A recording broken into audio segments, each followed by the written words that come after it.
Genesis chapter 35. It has been a minute since we've been back in Genesis, but I just keep on going. I promise I'm going to finish this book at some point. We are in lesson 36, but chapter 35. If you will try with me to remember back to the last time we talked about Genesis, it was chapter 34. And chapter 34 is a very dark time for Jacob's family. It's whenever Dinah is raped and all of those kinds of things happen. A very dark time.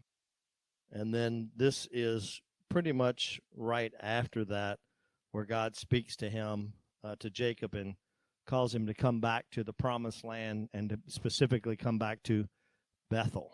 Bethel's the place where he promised the Lord, if you'll take care of me and you'll bring me back, then I'll serve you, right? So that's been a long time ago in the life of Jacob, because he had to work for his two wives for 14 years, and then he spent some more time there while his children were being born and all of that. So it's been a while. So beginning with verse 1, Genesis chapter 35, let's read that. It says, Then God said to Jacob, Arise, go up to Bethel, and dwell there, and make an altar there to God, who appeared to you when you fled from the face of Esau, your brother. I think the question there is asking, what did God tell him to do? As we had talked about before, as I was introducing this, Shechem is the place where the incident happened with Dinah. Really, if Jacob had obeyed the Lord, as you'll see, if you look back to Genesis chapter 31, verse 13, God didn't tell him to go to Shechem in the first place. He didn't tell his brother he was going to go to Shechem. He said he's going to go somewhere else. So disobedience will lead to lots of bad problems for you and your family, is a lesson that we can learn from that. So now he's at last going to go to where God's called him to go. And Shechem represents the world. So if you want to be obedient to the Lord, you got to leave the world's system, the world's principles, and return to where God's called you to. Genesis 34, now this, you'll find this interesting, does not mention God one time. That's interesting, isn't it? Genesis 35, when he's obedient and goes to where he's supposed to go, mentions God over and over and over again, more than 10 times that it mentions God. Plus, it mentions names that has God's name in it, like Bethel. I mean, those El is a prefix for God.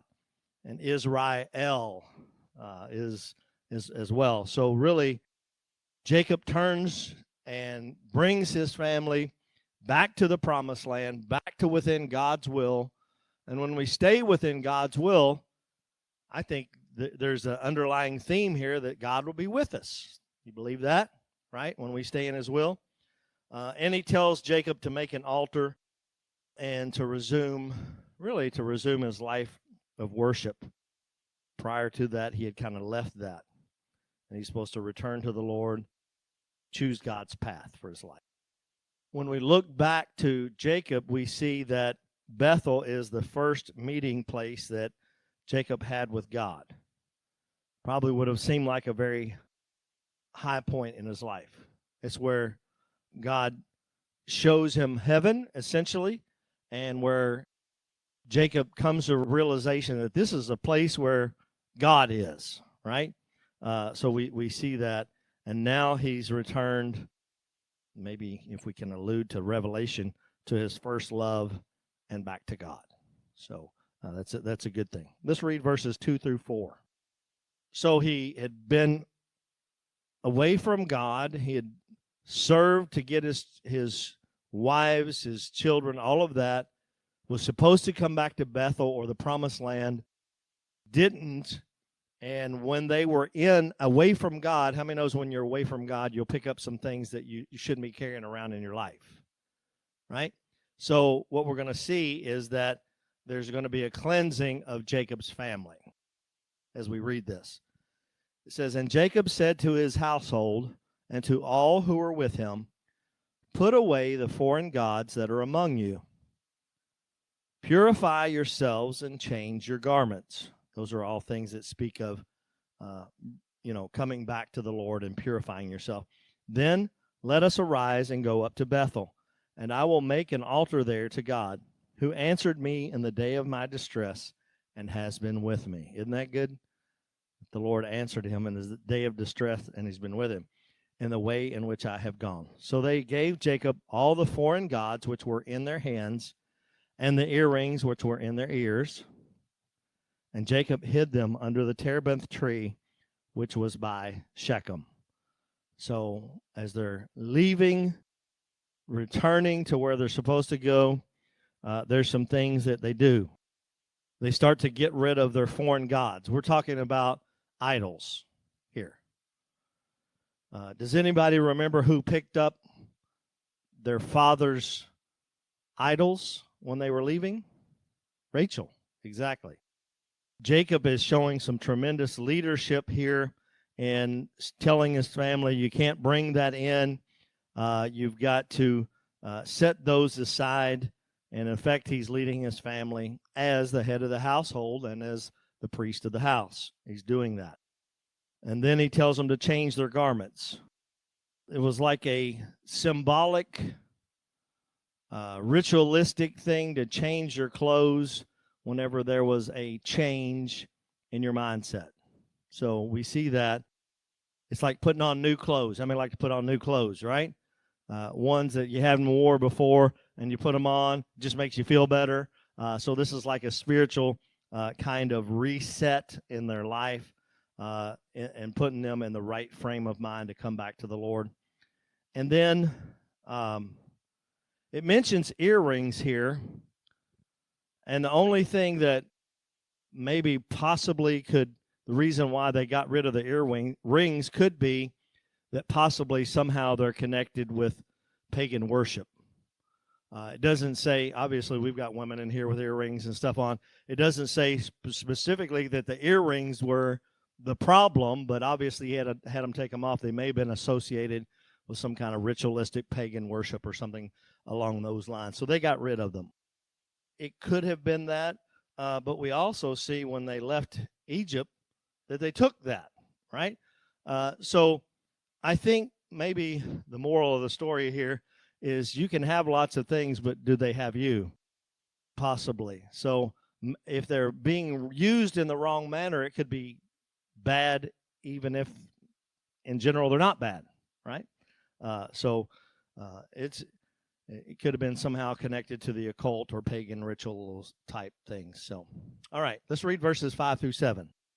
Let's watch the trail. Jacob hears from God, begins to move towards Bethel.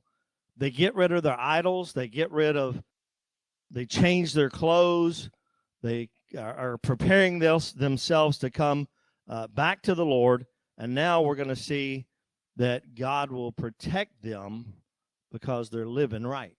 I mean, no one believes that God protects us when we're living right. That doesn't mean that we never experience problems, because the book of Job will tell us that we can. But that is a general principle, is that when we try to live right, that the Lord is there to protect us and to keep us. So let's read it. "And they journeyed, and the terror of God was upon the cities that were all around them." So they began to travel, and they did not pursue the sons of Jacob. So they didn't come after them, even though they're traveling. And this is a big group of people, so they could have been intimidating. Israel and his family could have been intimidating to the people there, but nobody's pursuing them. "So Jacob came to Luz," that is Bethel, "which is in the land of Canaan, he and all the people who were with him, and he built an altar there and called the place El Bethel, because there God appeared to him when he fled from the face of his brother." So we're looking at God protecting Jacob and his family. Honestly, it would have been fair of God to let them fend for themselves, because there was lots of sin and things that had happened, but God's grace covers them. and keeps them from being made vulnerable to the people of that area. They need protection. Why would Jacob and his family need protection? Any ideas? Kind of goes back to where they came from and what happened there. So they had been in Shechem. Do you remember the story? Dinah gets taken, raped, but what do the Levi and was it Levi? Simeon and Levi, they do something very evil to the Lord. And they go in, tell the men to circumcise themselves. They trick them, and then they go in and kill the whole city and take the women and the possessions for themselves. So they've left a bad, exactly what Jacob was worried about. They left a bad taste in the mouth of those who were from that area. So that's why they needed to be protected. And now Jacob is going to build an altar there. I would say rebuild, because he had one there before. And now he's going to trust in the Lord and fear the Lord instead of being disobedient, which is a change of character for him. Up to this point, at times and I think we said this a couple of times ago when I taught, there were times when Jacob was Jacob, and there are times when he was Israel, right? I mean, knows that Jacob's name has been changed at this point, but he doesn't always act like Israel. Israel means Prince of God. So he's not always acting like that, right? Sometimes he's acting in disobedience. At other times we see he's coming back to the Lord. He's doing all these things the right way. So it's very interesting as we track his life. But who would say that sometimes we don't act out of character? You know, we've also been given a new name, the Bible says. So we want to act in the character of the name that the Lord has given to us. So, yeah, you got Simon and you got Peter and all of those. We talked about that last week, right? Now, verse 8. Now, Deborah, Rebekah's nurse. So remember, you have Rebekah and you have Leah, and they both have nursemaids. They both have servants, and Jacob has children by them. So this is specifically talking about Rebekah's nurse. Deborah died, and she was buried below Bethel under the terebinth tree. So the name of it was called Allon Bechoth. You have Isaac and Rebekah, Rebekah's nurse that died. So later on we'll get to somebody else that's dying. That is where I was talking about. Seemingly she came with Rebekah as a companion when they came from Haran to marry Isaac. So you're correct on that. And they bury her at Allon Bechoth, which means oak of weeping. So I find very interesting. They do a lot of burying beside trees and then burying idols and all kinds of things. So not sure what the significance of that is. Let's read verses 9 through 15. And now we see that God has protected Jacob, and now he's going to speak to him. It's pretty powerful. God's going to begin to speak to him again. Then God appeared to Jacob again when he came from Padan Aram and blessed him, and God said to him, "Your name is Jacob." So he's saying, your name is the old name. Your name shall not be called Jacob anymore, but Israel.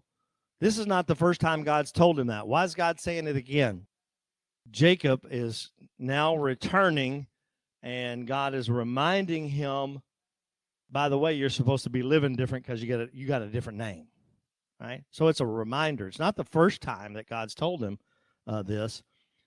So he called his name Israel. Also God said to him, "I am God Almighty. Be fruitful and multiply. A nation and a company of nations shall proceed from you, and kings shall come from your body." Now watch this.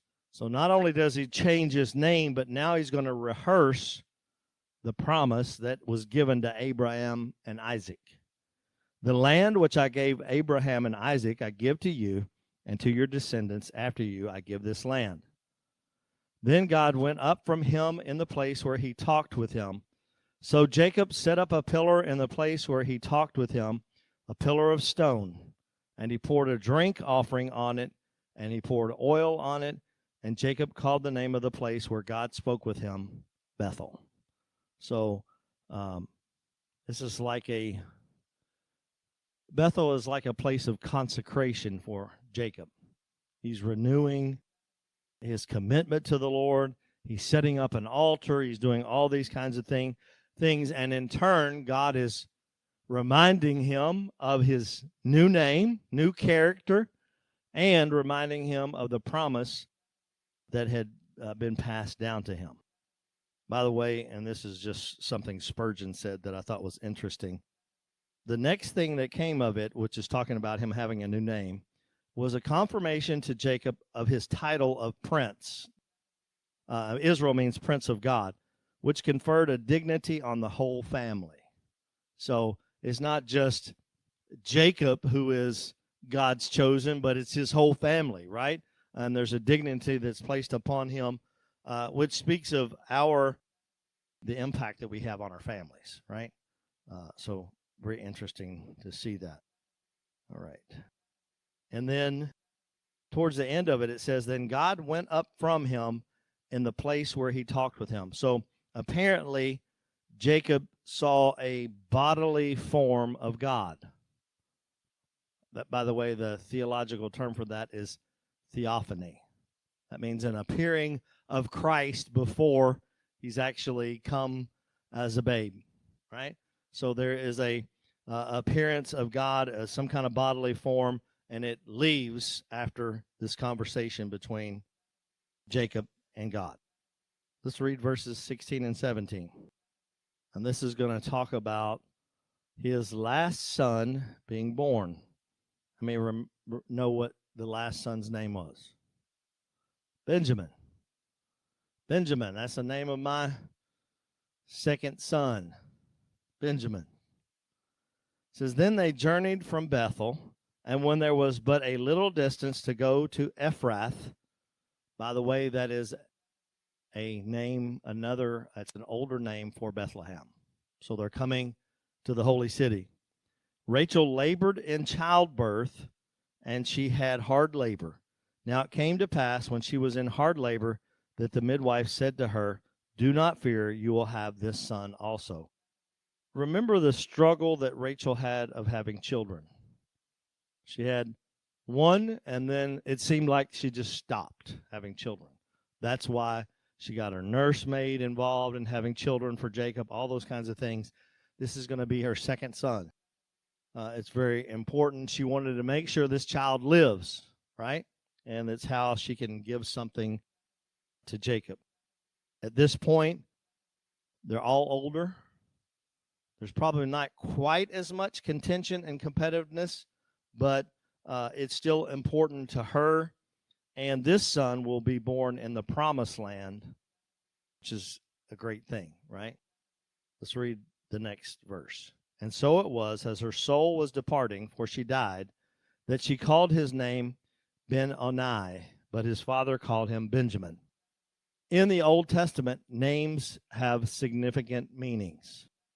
I honestly think as Christians we should have an understanding the importance of names when we name our children.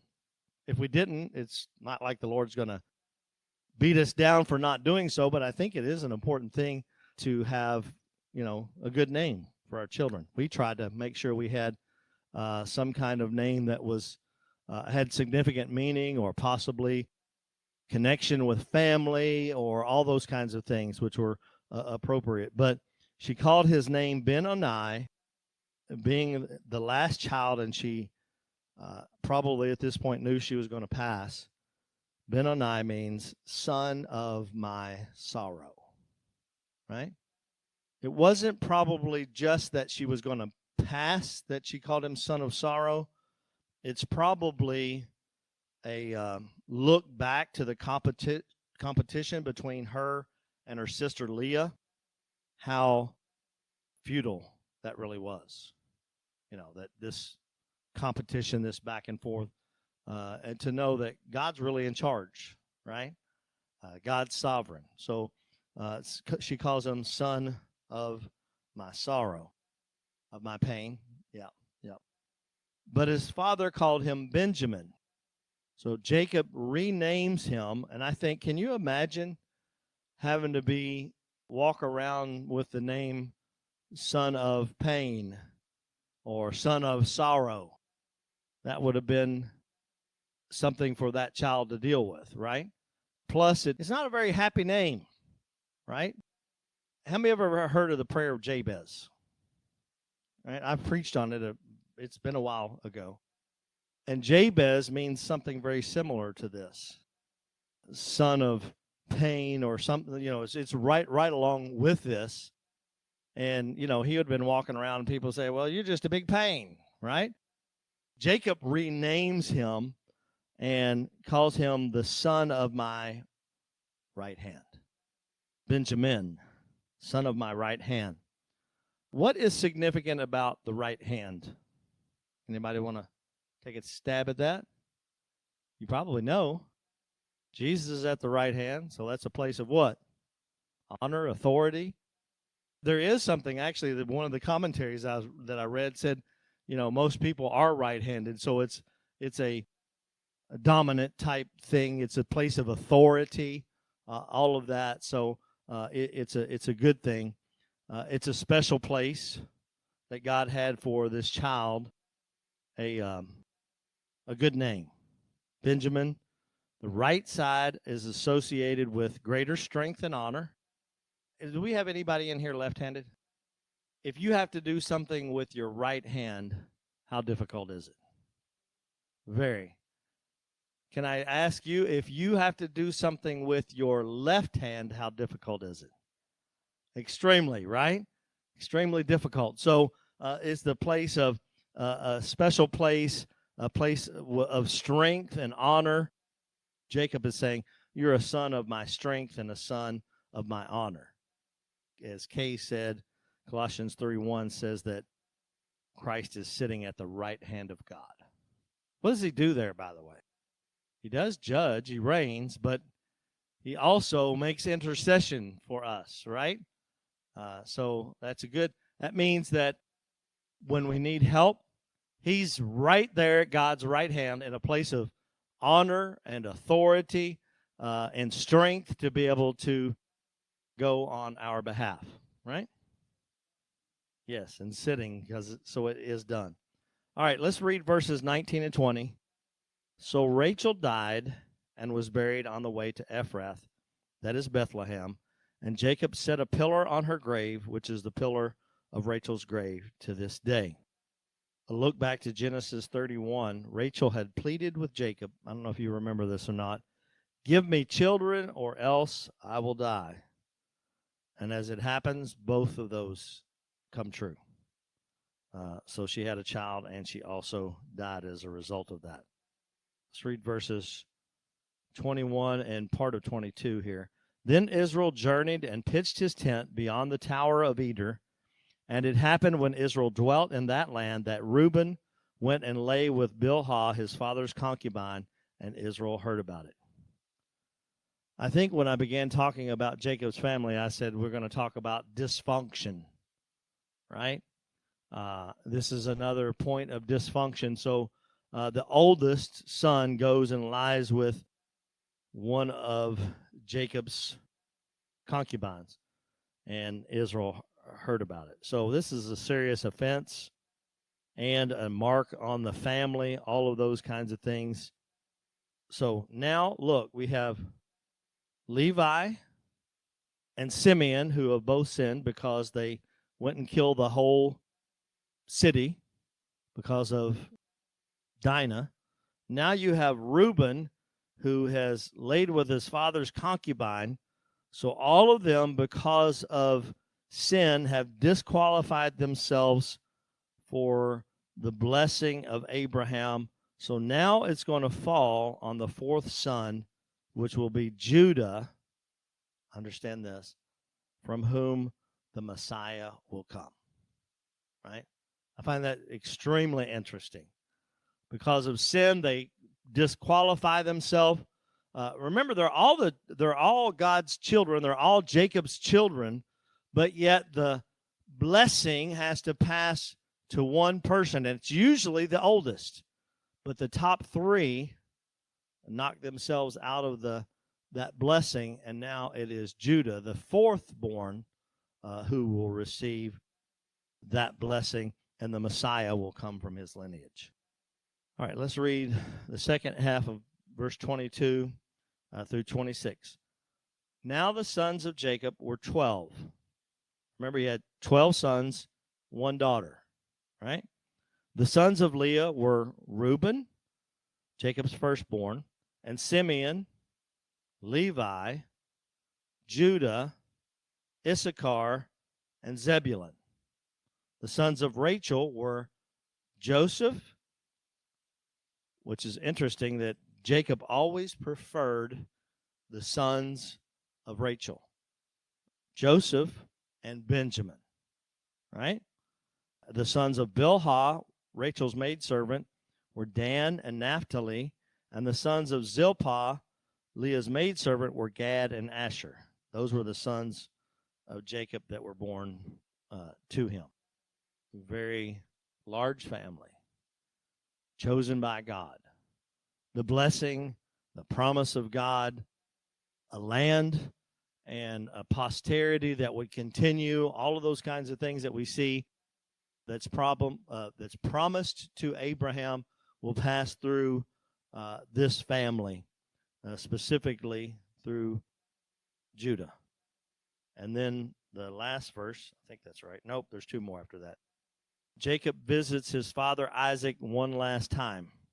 I find this very interesting. When Jacob left, he left because he thought his father was going to die, and his father was the only one that could protect him from his brother Esau, right?